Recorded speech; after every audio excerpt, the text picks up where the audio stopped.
CBI ತನಿಖೆ ಭೀತಿಯಿಂದ ರಕ್ಷಣೆಗೆ ಮುಂದಾದ ಸಿಎಂ ಸಿದ್ದರಾಮಯ್ಯ. ಸಿಬಿಐ ಮುಕ್ತ ತನಿಖೆಗಿದ್ದ ಕಾಯ್ದೆಯನ್ನ ವಾಪಸ್ ಪಡೆದಿದೆ ರಾಜ್ಯ ಸರ್ಕಾರ. ಸಿಬಿಐ ತನಿಖೆ ಭೀತಿಯಿಂದ ರಕ್ಷಣೆಗೆ ಮುಂದಾಗಿದ್ದಾರೆ ರಾಜ್ಯದ ಮುಖ್ಯಮಂತ್ರಿ ಸಿದ್ದರಾಮಯ್ಯ. ಸಿಬಿಐ ಮುಕ್ತ ತನಿಖೆಗಿದ್ದಂತಹ ಕಾಯ್ದೆಯನ್ನ ವಾಪಸ್ ಪಡೆದುಕೊಂಡಿದೆ ರಾಜ್ಯ ಸರ್ಕಾರ.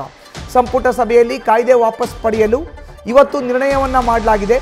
ಭ್ರಷ್ಟಾಚಾರ ತಡೆ ಕಾಯ್ದೆ ಅಡಿಯಲ್ಲಿ ಸಿಬಿಐಗೆ ಎಂಟ್ರಿಗೆ ಅವಕಾಶ ಇತ್ತು. ನೇರವಾಗಿ ತನಿಖೆ ನಡೆಸಲು ಅವಕಾಶ ನೀಡಿತ್ತು ಸರ್ಕಾರ. ಆದರೆ ಈ ಹಿನ್ನೆಲೆಯಲ್ಲಿ ಸಿಬಿಐ ಎಂಟ್ರಿ ಆಗಬಹುದು ಅನ್ನೋ ಭೀತಿ ಕೂಡ ಇತ್ತು. ಭೀತಿಯಿಂದ ಕಾಯ್ದೆಯನ್ನು ಇದೀಗ ರಾಜ್ಯ ಸರ್ಕಾರ ವಾಪಸ್ ತೆಗೆದುಕೊಳ್ಳುವಂಥ ನಿರ್ಣಯವನ್ನು ತೆಗೆದುಕೊಂಡಿದೆ. ಹೆಚ್ಚಿನ ಮಾಹಿತಿ ನಮ್ಮ ಪ್ರತಿನಿಧಿ ಹರೀಶ್ ನೀಡ್ತಾರೆ. ನೇರ ಸಂಪರ್ಕಕ್ಕೆ ಜಾಯಿನ್ ಆಗಿದ್ದಾರೆ.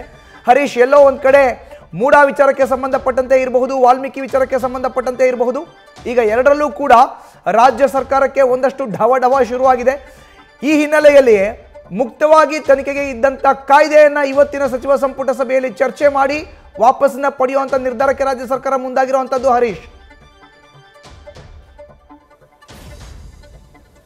ಖಂಡಿತವಾಗಿ ಮಧುಸೂದನ್, ಸಚಿವ ಸಂಪುಟ ಸಭೆಯಲ್ಲಿ ಇದು ಕೂಡ ಮಹತ್ವದ ಚರ್ಚೆ ಆಗಿರುವಂಥದ್ದು. ಯಾಕಂತಂದ್ರೆ ನೇರವಾಗಿ ಸಿಬಿಐ ಕೂಡ ಎಂಟ್ರಿ ಆಗುವಂಥ ಒಂದು ಅವಕಾಶ ಇತ್ತು. ಆದರೆ ಎಲ್ಲೋ ಒಂದು ಕಡೆ ಸಂಪುಟ ಸಭೆಯಲ್ಲಿ ಅದಕ್ಕೆ ಸಂಬಂಧಪಟ್ಟಂಗೆ ಒಂದು ಚರ್ಚೆ, ಸುದೀರ್ಘವಾಗಿ ಚರ್ಚೆ ಆಗಿರುವಂಥ ಹಿನ್ನೆಲೆಯಲ್ಲಿ ಅದಕ್ಕೇನು ನೇರವಾಗಿ ಪ್ರವೇಶ ಆಗುವಂಥ ಏನು ಮಸೂದೆ ಇತ್ತು ಆ ಮಸೂದೆಯನ್ನು ವಾಪಸ್ ಪಡೆಯುವಂಥ ನಿಟ್ಟಿನಲ್ಲಿ ಕೂಡ ಒಂದಷ್ಟು ಸುದೀರ್ಘವಾಗಿ ಚರ್ಚೆ ಆಗಿದೆ ಅನ್ನುವಂಥ ಮಾಹಿತಿ ಕೂಡ ಲಭ್ಯ ಆಗ್ತಿದೆ. ಇಲ್ಲೊಂದು ಮುಡಾ ಪ್ರಕರಣ ದೊಡ್ಡ ಮಟ್ಟದಲ್ಲಿ ಸದ್ದಾಗ್ತಿರುವಂಥ ಹೊತ್ತಲ್ಲೇ ಅದರ ಜೊತೆಗೆ ಮೈಸೂರಲ್ಲಿ ಒಂದು ರೀತಿಯಲ್ಲಿ ಕೂಡ FIR ದಾಖಲು ಮಾಡಬೇಕು ಅನ್ನುವಂಥ ಸೆಷನ್ಸ್ ಕೋರ್ಟ್ ತೀರ್ಪಿನ ಹಿನ್ನೆಲೆಯಲ್ಲಿ ಕೂಡ ಇದೀಗ ಬಹಳ ಮುಖ್ಯವಾಗಿರುವಂಥದ್ದು ಸಂಪುಟ ಸಭೆಯಲ್ಲಿ ಈ ಒಂದು ವಿಚಾರವಾಗಿ ಚರ್ಚೆ ನಡೆಸಿದ್ದಾರೆ ಅನ್ನುವಂತಹ ಮಾಹಿತಿ ಕೂಡ ಈಗ ಲಭ್ಯ ಆಗ್ತಾ ಇರುವಂಥದ್ದು. ಅಂದರೆ ಸಿಬಿಐ ತನಿಖೆ ಮುಕ್ತವಾಗಿ ಯಾವುದೇ ರೀತಿ ಪ್ರಕರಣವನ್ನು ಕೈಗೆತ್ತಿಕೊಳ್ಳುವ ಅವಕಾಶ ಏನಿತ್ತು ಅದಕ್ಕೆ ಬ್ರೇಕ್ ಹಾಕುವಂಥ ನಿಟ್ಟಿನಲ್ಲಿ ರಾಜ್ಯ ಸರ್ಕಾರ ಒಂದು ಸಂಪುಟ ಸಭೆಯಲ್ಲಿ ಸುದೀರ್ಘವಾಗಿ ಚರ್ಚೆ ನಡೆಸಿದೆ. ಅದಕ್ಕೆ ತಡೆ ಹಾಕುವಂಥ ನಿಟ್ಟಿನಲ್ಲಿ ಕೂಡ ಒಂದಷ್ಟು ಮಹತ್ವದ ಚರ್ಚೆಗಳು ನಡೆದಿದೆ ಅನ್ನುವಂಥ ಮಾತುಗಳು ಕೂಡ ಕೇಳಿಬರ್ತಾ ಇರುವಂಥದ್ದು. ಮಧುಸೂದನ್, ಧನ್ಯವಾದ ಹರೀಶ್ ನಿಮ್ಮ ಮಾಹಿತಿಗೆ. ನ್ಯೂಸ್ ಫಸ್ಟ್ ನಿರ್ಭೀತಿಯಿಂದ ನಿಮ್ಮ ಪರವಾಗಿ.